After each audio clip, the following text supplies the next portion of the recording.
Okay, so we're going to go ahead and get started. Thank you, everybody, for coming to the Thomas Jefferson Planning District Commission Upzoning Seminar about affordable housing.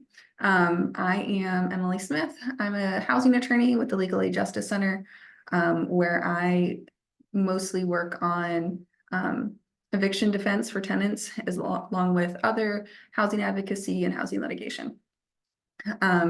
We are joined today by Jenna Davis and Yonah Freemark. We're going to take a second to introduce themselves. Yonah, would you like to go first?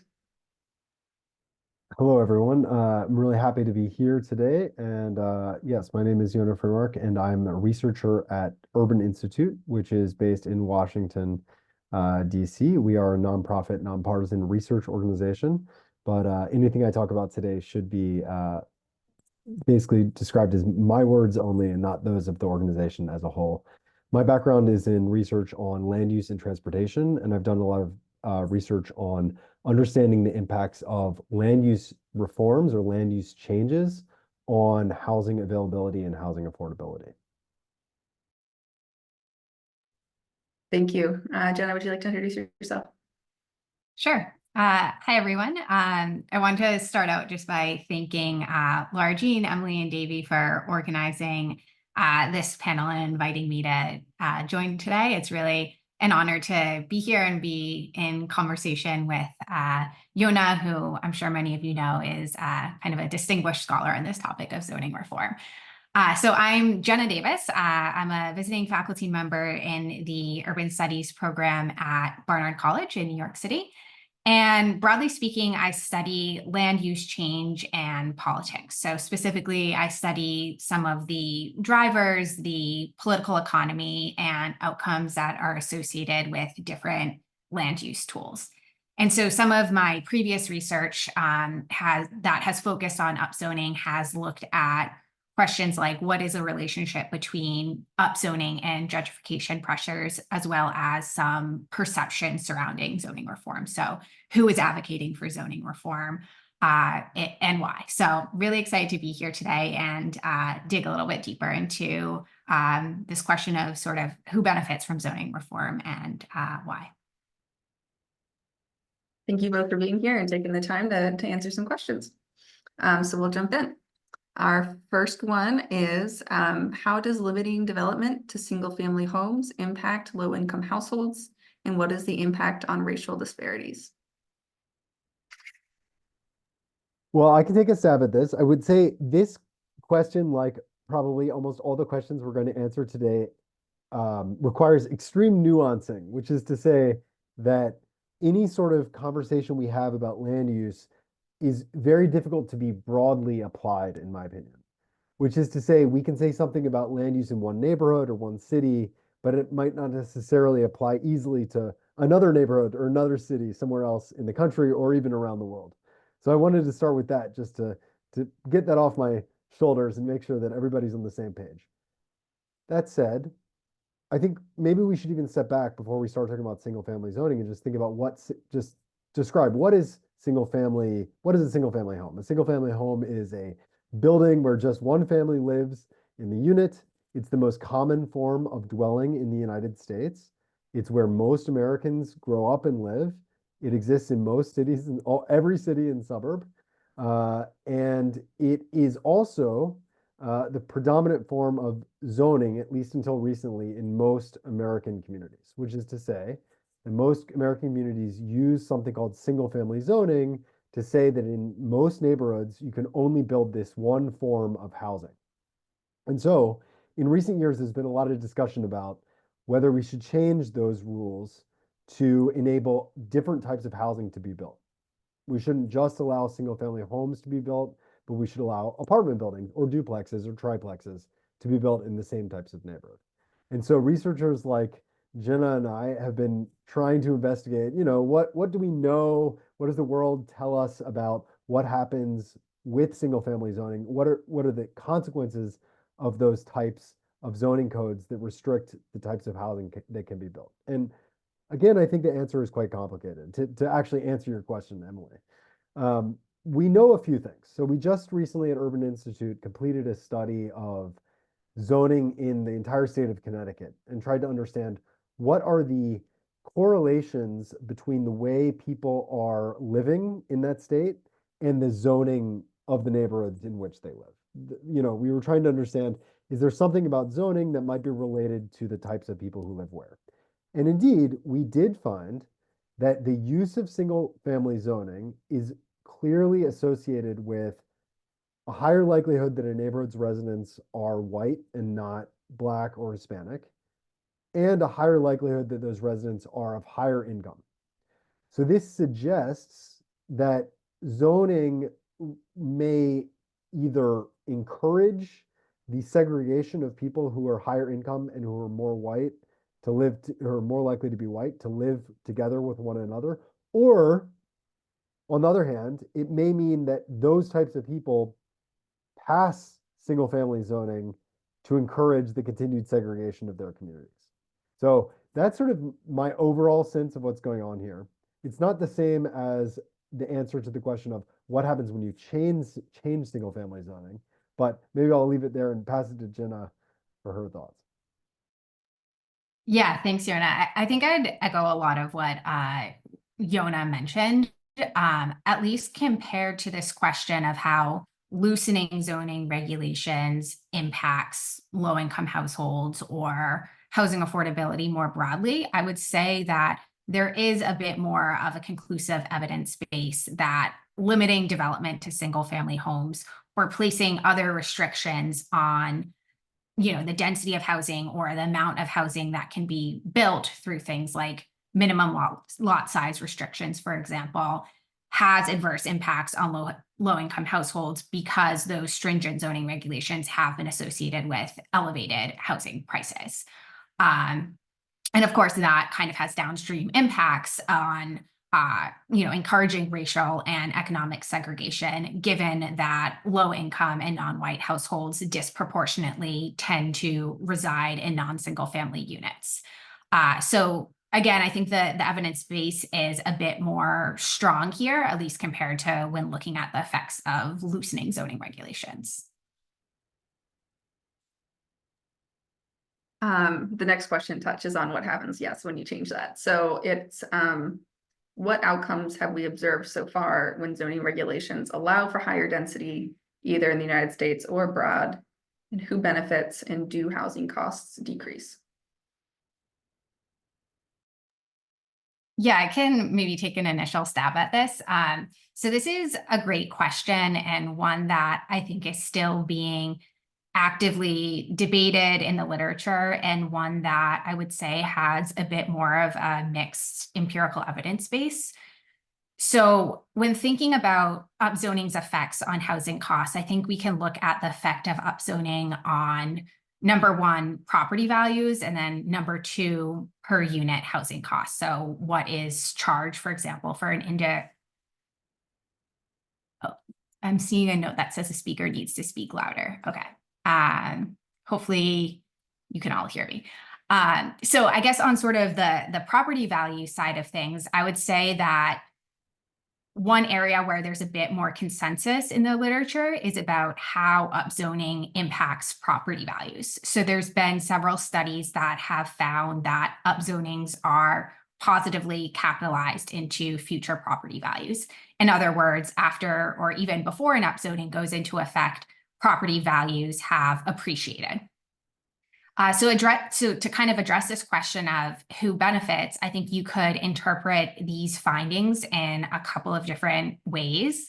On the one hand, a homeowner whose property is upzoned and whose property value appreciates benefits if they're able to shoulder the increased costs that are associated with property value appreciation, like heightened real estate taxes, for example.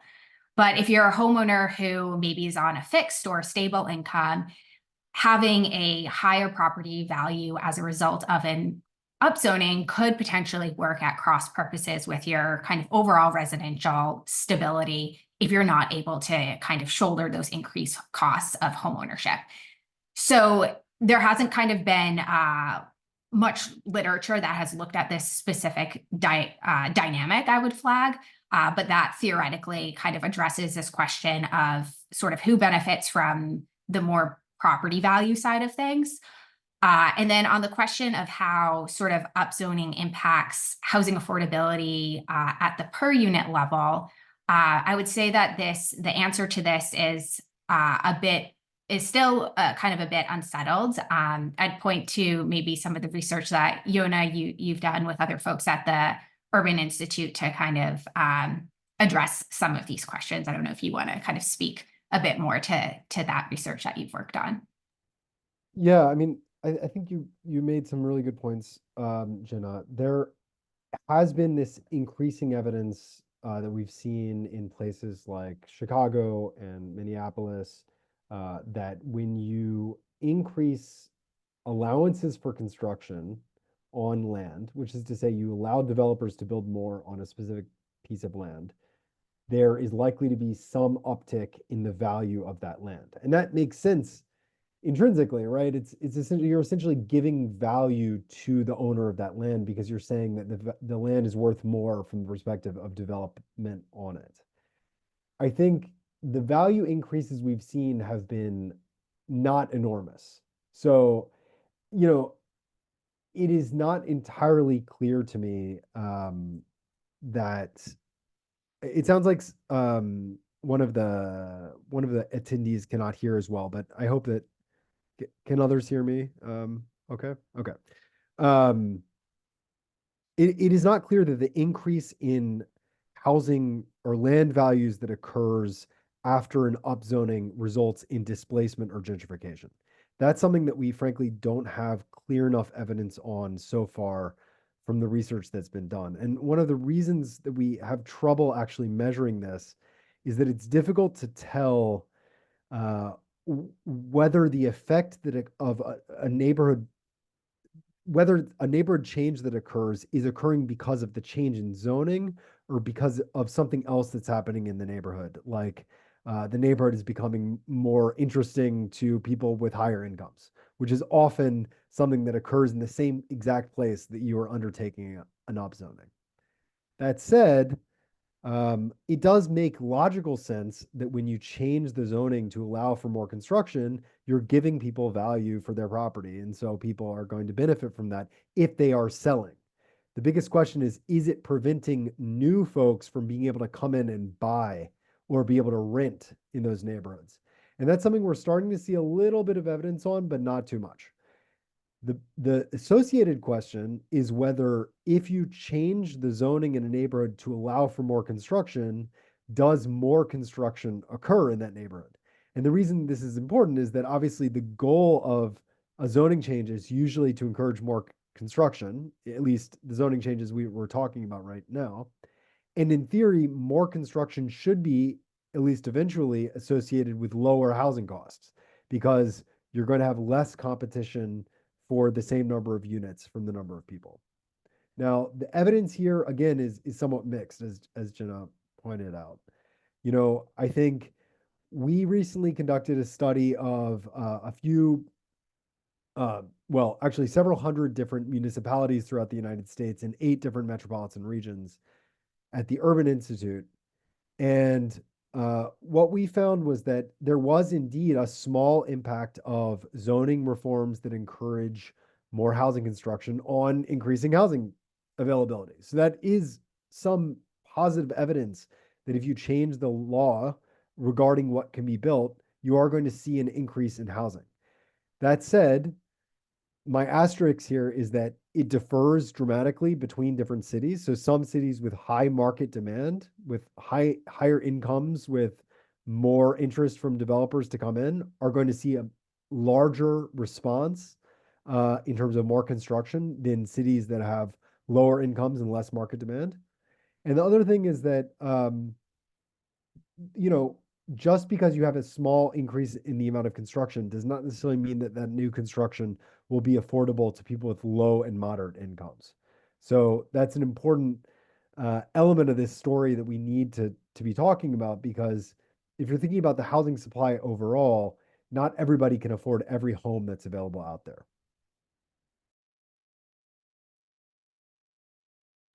All right, thank you. The next one is, will increasing the housing stock, you were just speaking to this, increasing the housing stock alone ensure the availability of affordable housing?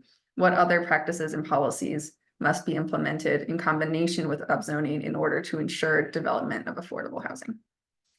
Yeah, so I can sort of continue on that really quickly, which is to say that, you know, one thing that justifies a lot of the arguments for more housing construction is this argument that if you have more housing supply, there's going to be less competition for those units, right? What I just said.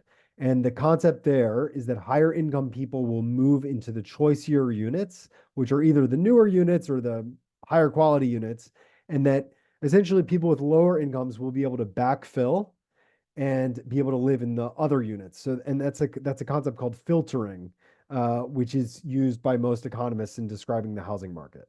And it makes sense. You know, if you think about the way our metropolitan areas are designed and the way people live, it is true that people with lower and moderate incomes often live in sort of less high quality units that exist, either older single family homes, older apartments, et cetera, that aren't as well maintained. That's a fact of our housing market in the American capitalist society. However, the reality is that that filtering process takes a while to occur, number one. And number two, the amount of new units that you can produce through zoning change is really important for explaining whether or not, for determining whether or not the filtering process will work effectively. This is to say, if there are a lot of people who are going to move into brand new homes and be able to release existing housing units, then the filtering process could work well. But if the market of people who are going to be able to go into new homes is not nearly as big as the market of people who need homes at the lower end of the market, people with low and moderate incomes, then the filtering process is not going to work. And so from my perspective, we need to actually think about that problem, because in most metropolitan areas, we're actually faced with the second problem more directly than the first problem, which is to say there are a lot more people at the low and moderate income part of the housing market than at the higher end of the housing market where new homes will be applicable. So we need to find other sources of subsidy or support, whether that means publicly supported development or publicly subsidized development, that can help backfill where private market investments incentivized through zoning cannot achieve positive outcomes. Yeah, I would agree with a lot of what Yonah mentioned about sort of the limitations of filtering and why kind of relying on market mechanisms alone to encourage sort of more inclusive and affordable places to live might have some limitations there.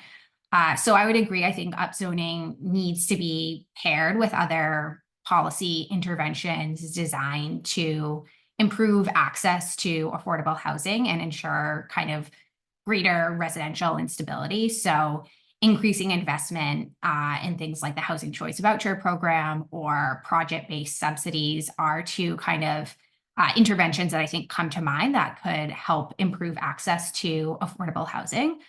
And then in addition to that, I think we also might want to consider other policy interventions that are designed to address more structural issues that are driving housing inequities in the first place, which is the financialization of housing.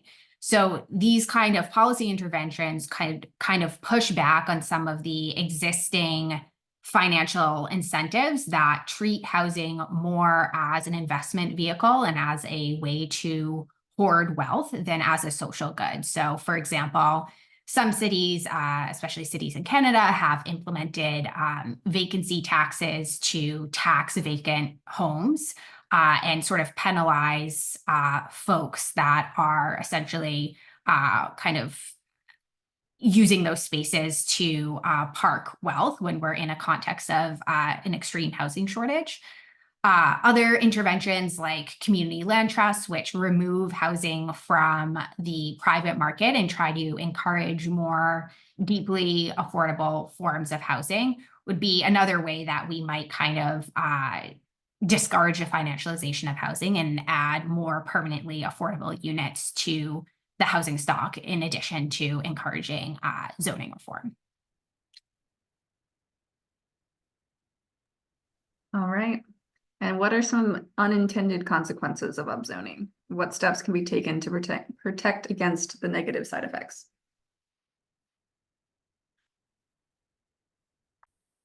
Yeah, I'm happy to start us out on this one. So I would say that one of the kind of unintended consequences associated with upzoning relates to real estate speculation activity and potential displacement effects, which, as Yonah flagged earlier, we still need additional research on.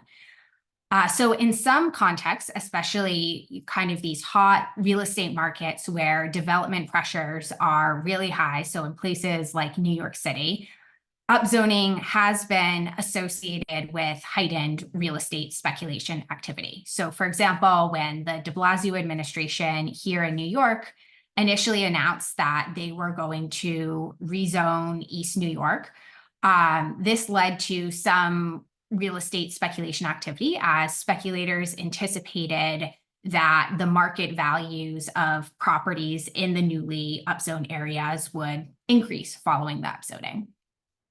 There's also been some qualitative research that has looked at the effect of upzoning on industrial business displacement in New York City, and ended up finding that landlords in areas that were slated to be upzoned were often incentivized to evict existing industrial businesses in pursuit of kind of higher and better uses like high-end housing, and to try and kind of take advantage of that profit gap there.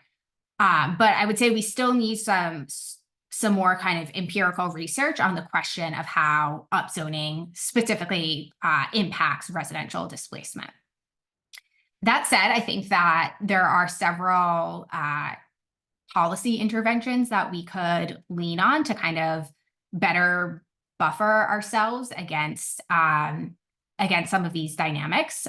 So value capture mechanisms are one that come to mind.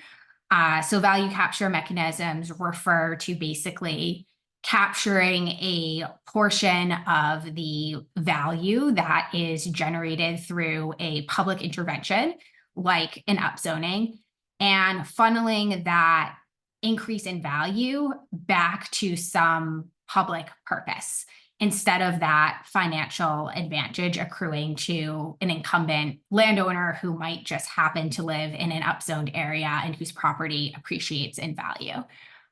So some of those, some of the funding from the kind of value capture mechanism could be used to support initiatives that could be designed to push back on some of these unintended consequences, like providing funding for an affordable housing trust or funneling money into resources that help try to push back on industrial business displacement. So I think that could be one sort of policy mechanism that we could rely on there to kind of dampen some of the effects that I mentioned earlier. Yeah, one thing that has become increasingly clear is that there has been incredible momentum in city after city across the United States to support changes to zoning policy that encourage additional housing construction, but that momentum has not been equaled by similar sort of enthusiasm for support for existing renters or increasing investment in affordable housing. You know, one sort of sobering fact about the United States is that we spend substantially less on a per capita basis from the Department of Housing and Urban Development than we did a few decades ago. And that should be a major concern because housing costs have risen dramatically over the past few decades. So in other words, the housing cost problem has gotten worse throughout the country, but our spending on supporting low-income renters has worsened at the same time, and we've done very little on that front. You know, I think we can think about interventions at multiple different scales.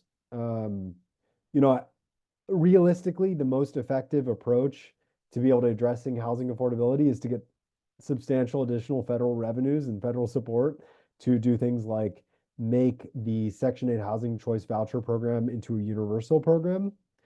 That said, I think the reality is that that's a difficult political undertaking. We don't have the strong political support to make that possible. And so that's where I think looking at the state and local level can be potentially more meaningful. But, you know, I think we should be asking our state governments to do more from the perspective of increasing support for renters, whether or not your city is actually increasing its land use availability through zoning reforms, in my view. I think we should be asking legislators at the state level to be dramatically increasing support both directly to renters who have low and moderate incomes, but also for housing construction that is designed for people with low and moderate incomes. That said, at the local level, I agree with Jenna that there are a number of possibilities that could be leveraged to really support making sure that if there is an upzoning, it doesn't result in displacement or negative outcomes for the people in affected neighborhoods. I think one of them is, you know, providing for some exceptions for buildings, apartment buildings that already exist in communities that are places where low-income renters already live. I think one thing that we've seen along the Purple Line in Maryland, which is a light rail project that's under construction north of Washington, is that a lot of the neighborhoods affected had large populations of relatively low-income people, typically non-white, living in apartment buildings that that were of relatively low value from a developer perspective. And frankly, the construction of the Purple Line has encouraged developers to buy up those buildings and seek to replace them with higher density buildings that will go at a higher asking rent. And so I think we need to make sure that there are some exceptions in the upzoning provisions or some protections for existing apartments that are able to be affordable for people with low and moderate incomes.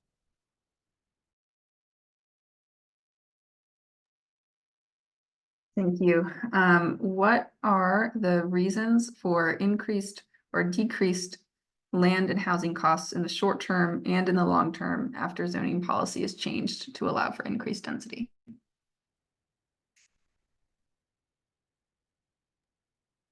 I can take a stab at this one. So I guess I can address why reforming zoning regulations might lead to improvements in housing costs first.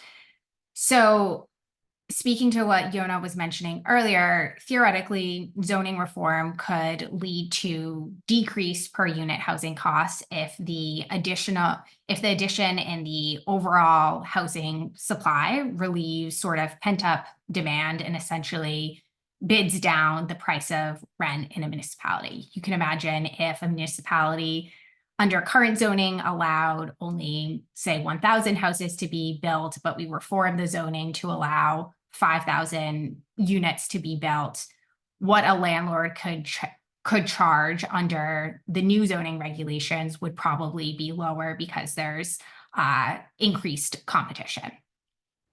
Another reason relates to sort of the concept of filtering, which again, Yonah touched on earlier, which is that as newly constructed units are added to the market, older, more affordable units trickle down or become open to essentially lower price market segments as folks who used to occupy those older units move into the newly created units.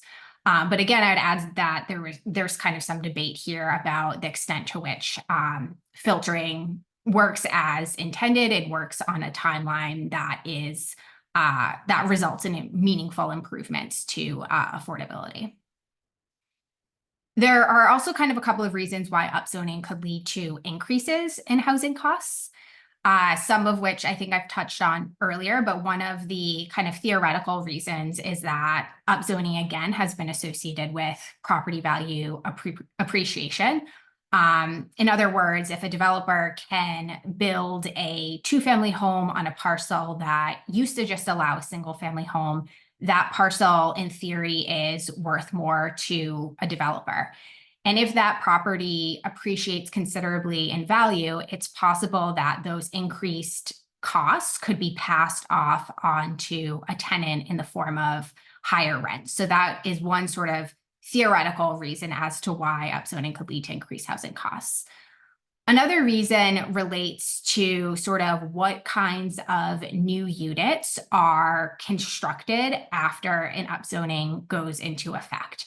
It's possible that an upzoning goes into effect and the newly created housing is, higher end units that are more profitable to build and results in the replacement of more affordable or naturally occurring housing units, in which case, it's kind of an open question of whether sort of that increase in supply is enough to outweigh sort of the previous affordability of those units that were there before the upzoning went into effect. Maybe I'll pass things off on to Yonah to see if you have anything to add on that question. Yeah, no, I think that's exactly right. I think this is the fundamental question that much of our field has been seeking to answer, which is like, what type of upzoning actually increases housing supply? Number one. Number two, how much housing supply do you actually get? And then number three, is that housing supply adequate to fill the market with enough new housing to reduce housing costs? And the reality is we only have partial answers to all three of those questions, especially the last one. The last one is the hardest one to answer. I think, the assumption built into the concept of upzoning is that, you eventually will get more housing units, and that will be the mechanism by which you get more housing affordability. But it is also true that that assumption assumes that the land use code matters in terms of land value, as I noted before, and thus that when you change the land use rules on a piece of land, you're inevitably going to increase the land value because you're making it so it's possible to build more. And that's why the cost could go up in those places. But I think the reason why it would go up for existing units rather than just the land is that there might be an amenity effect, which is to say, you might see some neighborhood improvements resulting from, for example, the construction of new buildings that include cafes, the availability of more stores in a neighborhood. All these things can actually go on to improve the quality of a neighborhood, which can then increase the value of homes in those places. Now, I think this is where we need to be clear that there is a difference between housing affordability and housing quality from a neighborhood perspective. People might be willing to pay more to live in a neighborhood that has more amenities in the surrounding area. And in fact, we've seen some evidence that when you look at neighborhoods that have experienced rising housing costs because of gentrification, those neighborhoods actually do not see increased rates of displacement compared to poor neighborhoods that do not see gentrification. And the reason for that, I think, is that people are willing to pay more to live in the same neighborhoods because they experience the neighborhoods in a better way. So I think there's a trade-off here that we need to be thinking about, which is people might be willing to pay more to live in a neighborhood that gets better.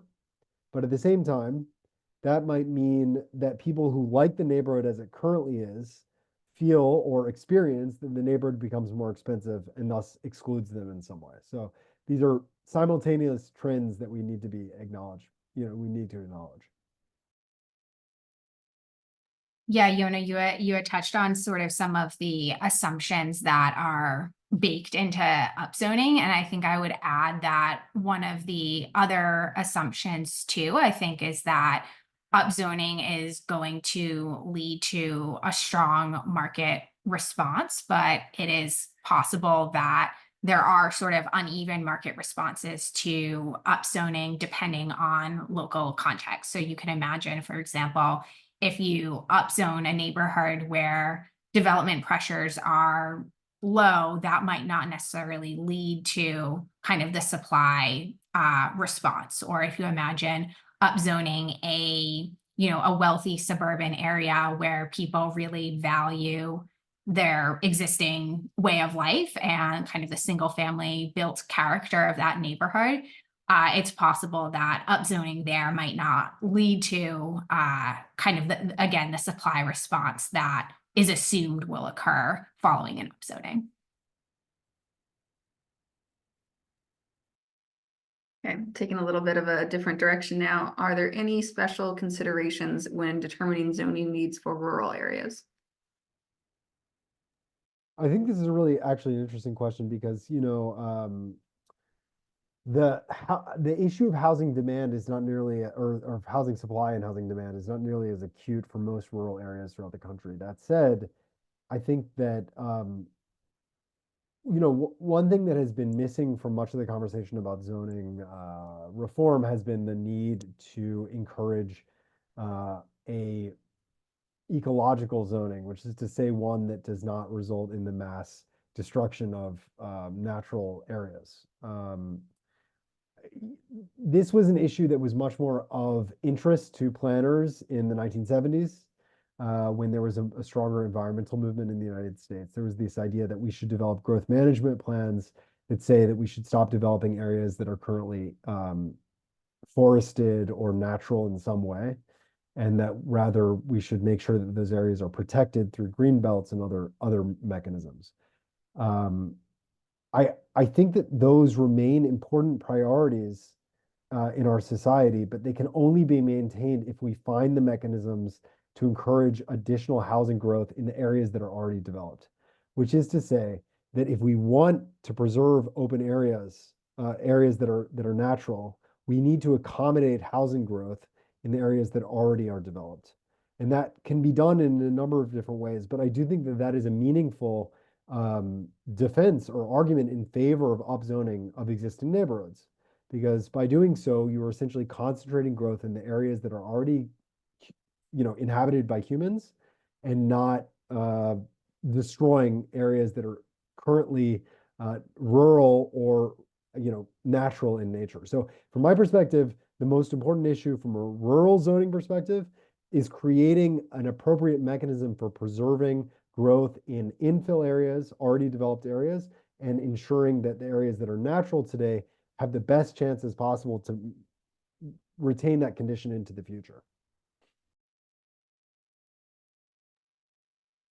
Yeah, I would say that I've more so studied upzoning in urban areas. So my response to this might be a bit more speculative, I guess, but I would imagine that conversations surrounding zoning reform are going to need to be especially thoughtful about how they're going to, again, address, environmental conservation needs, to Yonah's point, and then what the potential infrastructural limitations of a community might be.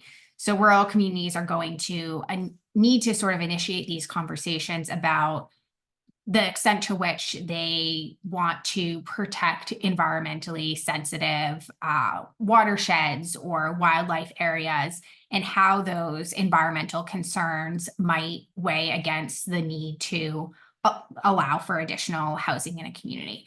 Not that that necessarily has to be an either or situation, but I imagine those conversations are going to be kind of top of mind for planners in those areas. And then sort of in a similar vein, I'd expect that planners are also will need to have conversations about sort of what the infrastructural limitations of the community might be. Rural areas might have more limited infrastructure compared to urban areas. So thinking about whether the community has enough resources to, for example, upgrade their existing utility network or transportation network to meet this higher demand would also be a conversation that I would expect planners and policymakers would need to have there.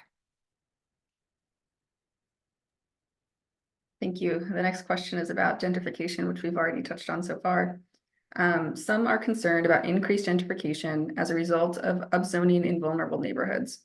If builders have the ability to build by right, how can planners, decision makers, and neighborhood residents prevent developments that would cause displacement?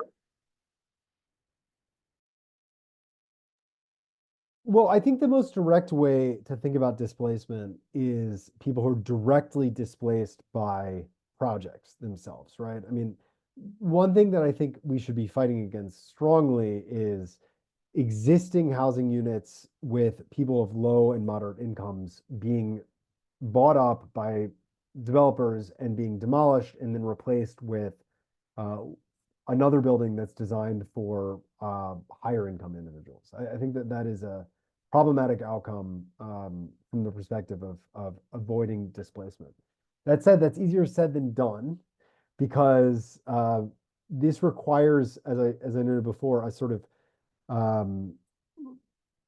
installation of a mechanism that guarantees that people living in existing apartments that are rented who are low and moderate income have some sort of guarantee against that sort of displacement. That's not common in the United States. It has been proposed in some legislation in California, as far as I know, but has not been implemented yet, as far as I know. But I think that that's one thing we should be fighting for. I would not say that the protection of existing single family units that are owned should be a top priority, in my view. Single family homes are typically in places like Charlottesville and others owned by their residents, though that is changing in some places.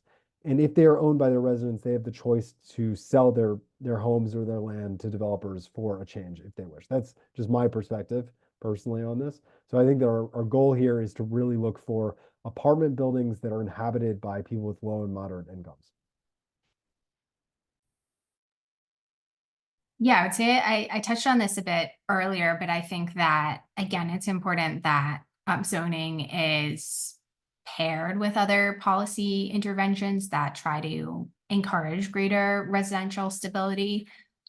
For example, some upzonings have required that developers set aside a certain portion of their units for below market rate housing, whereas other upzonings have not made that a requirement. It's been voluntary for the developer to opt into that provision.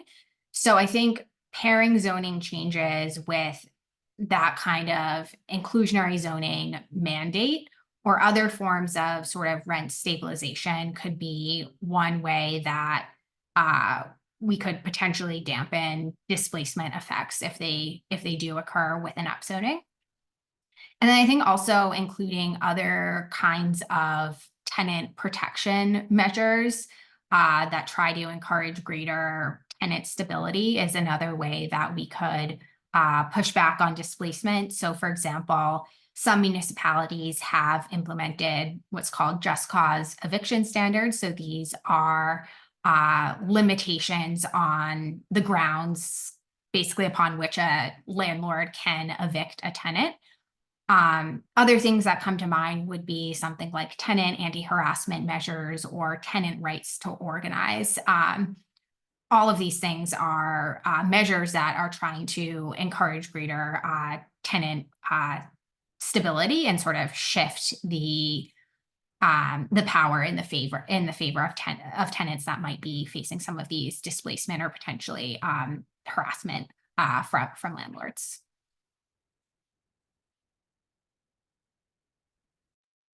Okay, I think it's time to transition to questions from the audience. We have several of those come in already.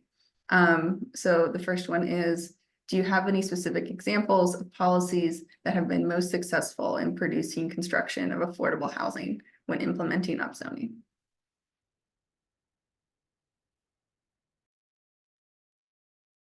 Yes. One example that comes to mind, well, it's not, I think an example that comes to mind that I think is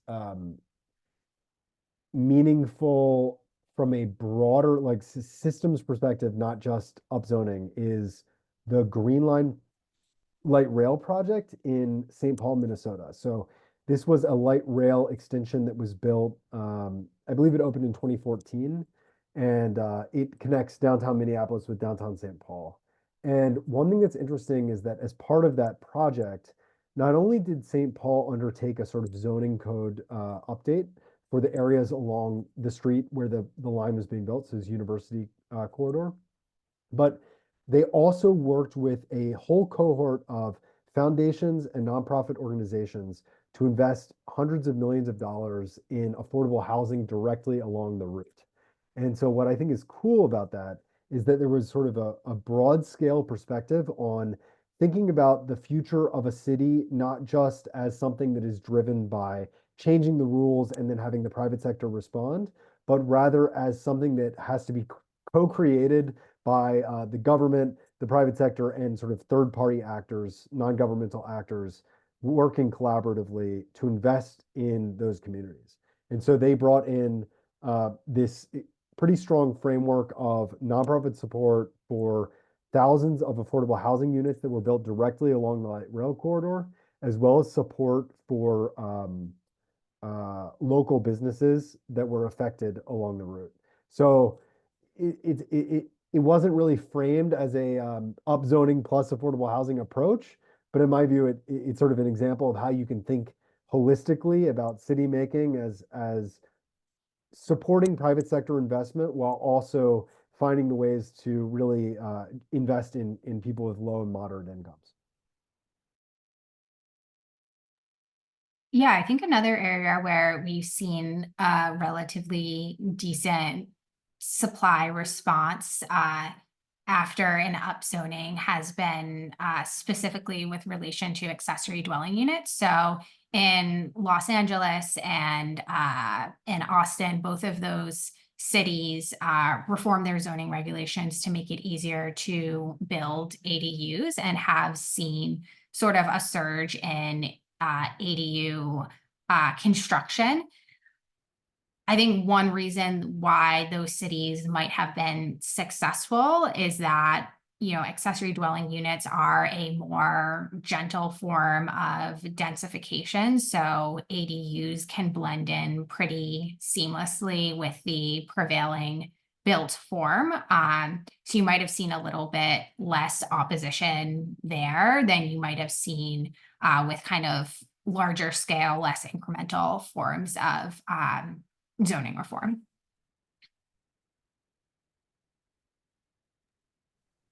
Okay, should we anticipate an increase in taxes in the city of Charlottesville as a result of upzoning? I don't know about you, Jenna. I have not seen any research on this explicitly, so I hesitate to answer that question.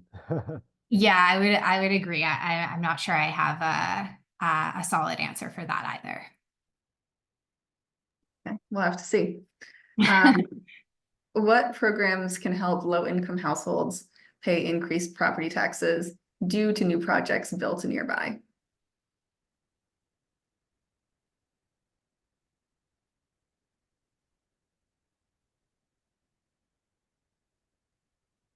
I'm a bit, I'm hesitant to say that this is an intervention that's currently on the books, but I would imagine that there might be some support that local nonprofit groups could provide to homeowners that might be facing some level of residential instability, including potentially help with, tax filing and increases in property taxes, but I'm not familiar with a specific organization that does that.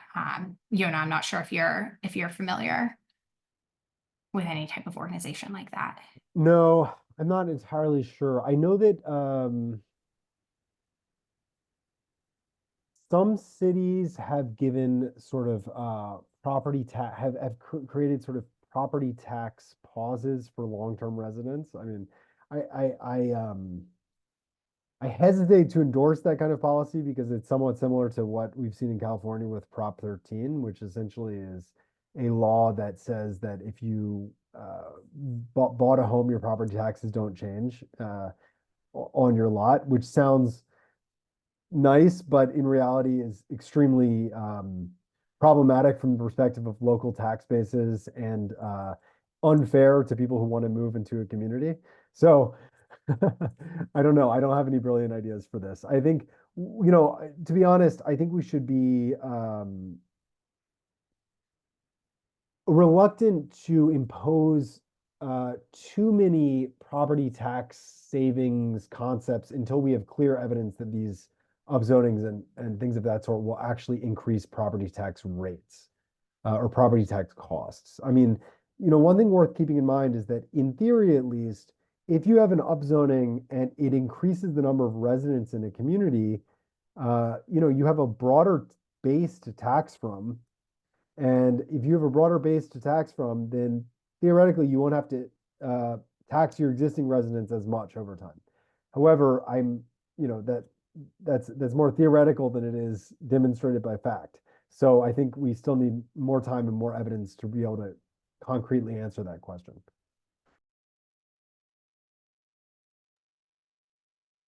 Okay, in a state where there is centralized control of housing policy levers due to the Dillon rule, what role can housing authorities play when the city council or board of supervisors is constrained by statutory rules?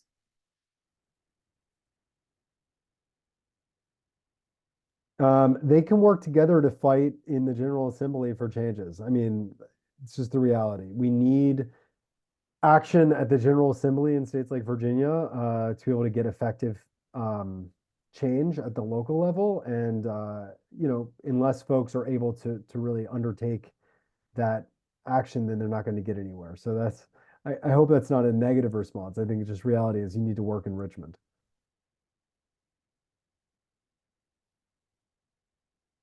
Do you have anything to add, Jenna? No, I think that's a great response. Okay. Considering the context of auto-dependent inner ring suburbs with few urban amenities, have you found that upzonings are associated with increased public spending in areas such as transportation and parks? Yeah, again, I think this is an area that additional research would really benefit from. I think a lot of these dynamics are challenging for some of the reasons that Yonah cited earlier. So on the one hand, if an upzoning goes into effect, we are increasing the city's tax base, which theoretically could lead to lower taxes per person. But at the same time, we're also potentially putting additional strain on existing infrastructural systems that would require increased investment. And so I don't think that there has been too much research that has really teased out those dynamics. Yeah, and I mean, to make matters more complicated, often the areas that are targeted for upzoning are exactly the same areas that the city is trying to make investments for improvements. And so you have these sort of contrasting choices being made by local decision makers, all of which make actually doing research on this as a topic really complicated. I think just thinking about, the upzonings in New York, right? I mean, they were often associated with improvements along the Brooklyn and Queens waterfront, right, Jenna? I mean, so it's hard to disassociate the upzoning from the community amenity, right? Right. And also a lot of the upzonings were targeted along existing transportation routes to try and encourage more transit-oriented development too. So yeah, teasing out those dynamics, I think, is tricky for researchers. That makes sense. Once a parcel is upzoned, there is a tension between the exacerbation of speculation on the parcel and the potential increased affordability as a result of eventual allowance of smaller units. Can you speak to the immediate versus long-term challenges posed by this situation? Yeah, I think that that's a really good question, and that's actually at the heart of the difficulty of undertaking a land use policy change in a city. Even if we want long-term expansion in housing availability through more housing construction, the reality is that housing construction takes several years to occur. I mean, you have to figure out what sites you're going to buy if you're a developer, or if you're a city, you have to identify the sites you want to develop. You have to find an architect, you have to do the site prep, you have to do the construction. All these steps take many years to undertake. And so if there's some speculation on the land that's derived from the fact that the land becomes more valuable, that speculation may occur in the years before the new housing becomes available. I think this is a challenge for cities that want to be thinking about upzoning, but it's something that's not necessarily unresolvable. I think we've talked about some of the potential ways that cities can think about trying to support existing renters in neighborhoods, trying to just maintain a sense of affordability and displacement, and try to target interventions where they're occurring, if at all. And I think that that's essential for a city like Charlottesville or any other that's considering an upzoning, is basically to say, okay, we're not entirely sure what's exactly going to happen to these communities over the short term. We're not entirely sure that there's going to be a huge amount of construction either. But given that fact, we're going to keep track of what's happening, and we're going to target our resources to help people if, in fact, they start to run into affordability challenges. Yeah, and I think another factor to consider too is this question of sort of, is the level of real estate speculation that is occurring leading to meaningful results in greater housing instability and displacement. So for example, some of the existing research that's out there that has looked at property value appreciation following an upzoning has suggested that the appreciation, while meaningful, is relatively modest overall. And so while that definitely is a tension to consider, I think we also need to ask the question of whether it results in, like large scale displacement, and is something that we might need to consider when thinking about other policy interventions when an upzoning goes into effect. All right, we're very close to the end, so I'm gonna ask one more question and then we'll wrap up. What are some ways to address the effect of the short-term rental market on housing availability?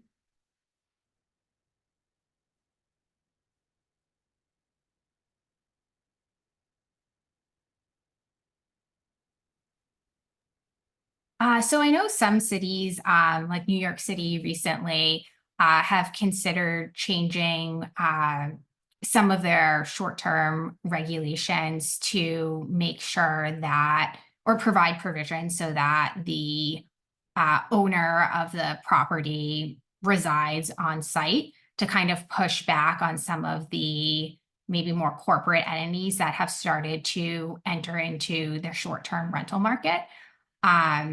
So kind of changing the regulations to have owner occupancy requirements might be one way that we kind of push back on those kind of dynamics. Yeah, I mean, I don't know.